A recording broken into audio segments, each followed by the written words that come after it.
Hi friends, నమస్తే. Welcome back to our channel Shalini సర్విల్లు. Friends, ఇవాళ మన స్పెషల్ సూపర్ టేస్టీ టమాటా చారు, తెలంగాణ స్పెషల్ టేస్టీ రెసిపీ అండి ఇది. ఈ టమాటా చారు చాలా అంటే చాలా బాగుంటుంది.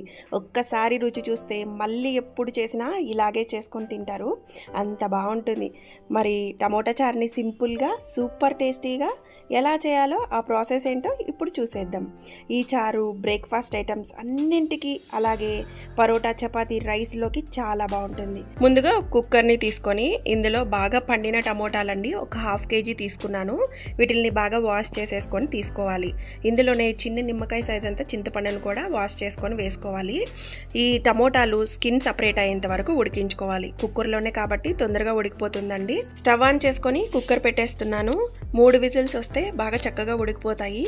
ఇన్కేస్ మనం కుక్కర్లో కాకపోయినా బయట అయినా ఉడికించుకోవచ్చు టమోటాలని. కాకపోతే మనకి ఫాస్ట్గా రెసిపీ తయారవ్వాలంటే మాత్రం కుక్కర్లో పెట్టుకొని ప్రిపేర్ చేసుకోవచ్చు. ఇలా పీల్ సపరేట్ అయ్యేంత వరకు ఉడికించుకున్నాక పీల్ అంతా తీసేసుకొని మిక్సీ పట్టేసుకోవాలి. మిక్సీ పట్టుకున్న ఈ జ్యూస్లో పల్ప్ అనేది లేకుండా మెత్తగా మ్యాష్ చేసుకున్నాక ఒక స్ట్రైనర్ని పెట్టుకొని ఫిల్టర్ చేసుకోవాలి ఈ జ్యూస్ అంతా కూడా. ఇందులో సీడ్స్ అన్ని సపరేట్ అయిపోయి మంచిగా చిక్కటి జ్యూస్ మాత్రమే దిగుతుందన్నమాట. ఈ టమోటా రసంలో 1/2 చెంచా పసుపు, 1.5 టీ స్పూన్ కారం వేస్తున్నాను. కారం అనేది మన ఆప్షన్ అండి, మనకి టేస్ట్కి తగ్గట్టుగా వేసుకోవచ్చు. 1.5 స్పూన్ అయితే సరిపోతుంది. రుచికి తగినంత కల్లుప్పు కూడా వేసుకొని దీన్ని బాగా మిక్స్ చేసుకోవాలి. కారం, ఉప్పు అంతా మంచిగా కలిసేటట్టు బాగా మిక్స్ చేసుకున్నాక ఒక పక్కన పెట్టుకోవాలి. ఇప్పుడు స్టవ్ ఆన్ చేసుకొని ఒక ఫ్రై ప్యాన్ పెట్టుకొని ఇందులో ఒక 5 టేబుల్ స్పూన్స్ ఆయిల్ వేసుకోవాలి.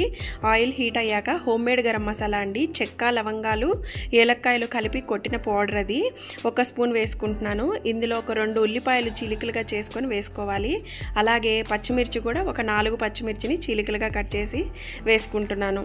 ఇప్పుడు ఇవంతా ఆనియన్ పచ్చివాసన పోయి మంచి గోల్డెన్ బ్రౌన్ కలర్లోకి వచ్చేంత వరకు మీడియం ఫ్లేమ్లో పెట్టుకొని ఫ్రై చేసుకోవాలి. ఉల్లిపాయలు మంచిగా వేగాయి కదా, ఇందులో ఫ్రెష్గా నూరుకున్న అల్లం వెల్లుల్లి పేస్ట్ కూడా 1 స్పూన్ వేసుకొని పచ్చివాసన పోయేంత వరకు వేయించుకున్నాక 1 స్పూన్ ధనియాల పొడి, కాస్తంత కరివేపాకు వేసుకొని మనం రెడీ చేసి ఉంచుకున్న టమోటా చారుని ఈ పోపులో వేసేసుకోవాలి. ఇలా వేసుకున్నాక అంతా ఒకసారి బాగా మిక్స్ చేసుకొని కాస్తంత పుదీనా, కొంచెం కొత్తిమీర వేసుకొని మూత పెట్టుకొని 5 నుంచి 10 నిమిషాల వరకు ఉడికించుకోవాలి. ఇది మరీ పల్చగా ఉండకూడదు, అలా అని మరీ చిక్కగా ఉండకూడదండి. మీడియంగా ఉంటే రైస్లో కానీ లైక్ బ్రేక్ఫాస్ట్ ఐటమ్స్ అన్నింటిలోకి చాలా బాగుంటుంది. మరీ చిక్కగా అయిపోయిందంటే ముద్ద కూరల్లాగా మనం కలుపుకోవడానికి కూడా అంత బాగోదు. ఇలా చేసుకుంటే కనుక చాలా బాగుంటుంది. చూడండి ఫ్రెండ్స్, టమాటా చారు ఈ కన్సిస్టెన్సీలోకి రాగానే స్టవ్ ఆఫ్ చేసేసి సర్వ్ చేసేసుకోవడమే ఫ్రెండ్స్. ఈ రెసిపీకి ఒక్కో ఏరియాలో ఒక్కో నేమ్ ఉంటుందండి. మా సైడ్ అయితే మేము టమోటా సూప్ అంటాము, తెలంగాణలో టమోటా చారు అంటారు. పేరు ఏదైతే నేందండి, రుచి మాత్రం అద్భుతంగా ఉంటుంది. తప్పకుండా ట్రై చేయాల్సిన రెసిపీ. ఈ వీడియో కనుక నచ్చినట్లయితే లైక్ చేయండి, షేర్ చేయండి. మన ఛానల్ని కొత్తగా చూస్తున్న వాళ్ళు సబ్స్క్రైబ్ చేయండి ఫ్రెండ్స్. Thanks for watching.